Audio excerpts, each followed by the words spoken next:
Mathieu, donc vous êtes Mathieu Ferré, le fils de Léo Ferré. Vous êtes ici en Toscane, on est au cœur du Chianti, de l'appellation Chianti. On va faire une visite du domaine avec Mathieu qui va nous expliquer son travail au niveau des olives, du vin. Voilà, on va en apprendre un peu plus. D'accord. Et puis belles images et un joli paysage. Thinking I'm a little too romantic. Oh, but baby, now don't get frantic. Cause when I love my... 5000 oliviers qui sont répartis, c'est à peu près dans les mêmes endroits que les vignes. Voilà. C'est un écosystème. Oui. Ouais. Alors avant, c'était beaucoup plus mélangé. Ça demande beaucoup de travail à l'année. Le gros travail, c'est la taille et la récolte. La taille. En fait, vous les taillez, ça se taille comme la vigne, c'est comment ? C'est un travail... Idéalement, il faudrait essayer de les tailler tous les ans, mais on n'arrive pas. Ouais, c'est trop. 5000. 5000, ça fait beaucoup. Vous avez combien d'hectares à vinifier ? 16 hectares. 16 hectares. Ouais. Alors, vous travaillez en biodynamie. Voilà. Depuis combien de temps ? Depuis une quinzaine d'années au moins. Oui. On est certifié bio. Oui. On est certifié bio depuis pas très longtemps en fait. Et plutôt significatif pour moi, c'est le travail à la vigne, bien sûr, c'est là où on fait le vin, mais le travail dans la cave, où en fait je utilise uniquement du raisin et du sulfite, le moins possible. Donc on est plutôt, on va dire, dans l'esprit nature, sans aller jusqu'à l'extrémisme des vins sans sulfite, parce que nous on fait souvent des mises en bouteille qui sont des vins qu'on garde 3-4 ans, donc sans sulfite, ça devient pour moi compliqué. Et j'ai un peu peur, on va dire. Et alors, proportion de rouge, quelle proportion de blanc ? On a 90% de rouge. Et alors, sur quel cépage ? Sangiovese principalement, et puis un petit peu de Cabernet Sauvignon. D'accord.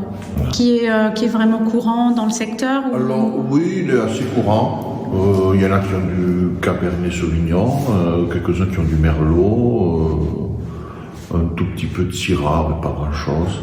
Et le Sangiovese, c'est un cépage, c'est un cépage facile? Non, c'est un cépage, je dirais, plutôt difficile dans le sens où c'est assez tannique, assez astringent, donc assez rugueux. Et puis de la façon dont moi je travaille, cette rugosité est accentuée.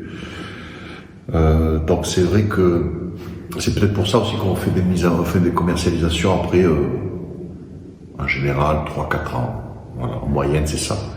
Parce que ça s'est un peu atténué. Moi, je me considère plutôt comme un obstétricien. Donc, j'aide le raisin à se transformer en vin. Voilà. Donc, avec le moins d'intervention possible. Et le Sangiovese, c'est un cépage tardif. Vous vendangez à peu près à quelle période ? Fin septembre. Fin septembre, on est au niveau des appellations, donc Chianti et Chianti Classico. Alors, non. Chianti Classico, c'est la première, la plus ancienne, la principale. Oui. Et après, vous avez plusieurs sous-appellations qui portent le nom de Chianti à son intérieur. Oui. Vous avez Chianti Colli Senesi, Colli Fiorentini, Colli Aretini, Chianti Putto, Chianti Ruffina, et après Chianti tout court, sans dénomination géographique spécifique. Et là, vous allez jusqu'à Pise, jusqu'à je sais plus où quoi. Donc c'est pas les mêmes organismes qui contrôlent. Ils ont des cahiers de charges. Chacun a des cahiers de charges différents. Et voilà. Mais la zone originale du Chianti, donc géographiquement, c'est ici.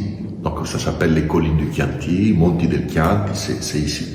Et après, pendant le fascisme, Benito Mussolini a augmenté cette possibilité de sous-appeler avec le nom Chianti. Tu as eu plutôt envie de faire de la musique plutôt que du vin? Non, je m'occupe du catalogue de mon père et tout ça. Mais... Oui.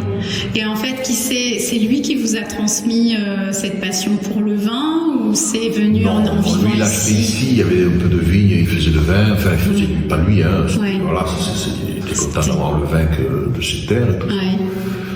Mais non, la passion, m'est venue tout ça. Enfin, voilà, et depuis que je suis petit, j'allais à l'école primaire, pendant la vendange, j'allais répéter la vendange, après j'étais dans la cave, et puis après tout doucement. Vous avez grandi ici, en fait? Ouais. C'est un bel endroit. Avec le temps va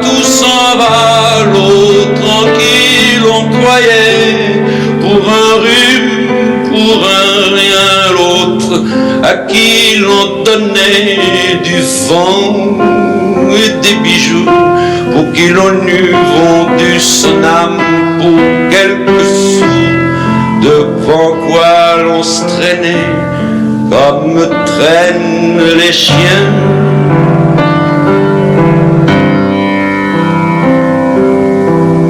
Avec le temps,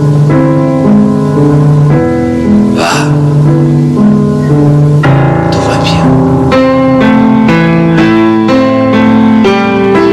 Avec le temps, va, tout s'en va. On oublie les passions et l'on oublie les voix qui vous disaient tout bas les mots des pauvres gens. Ne rentre pas trop tard, surtout ne prends pas froid.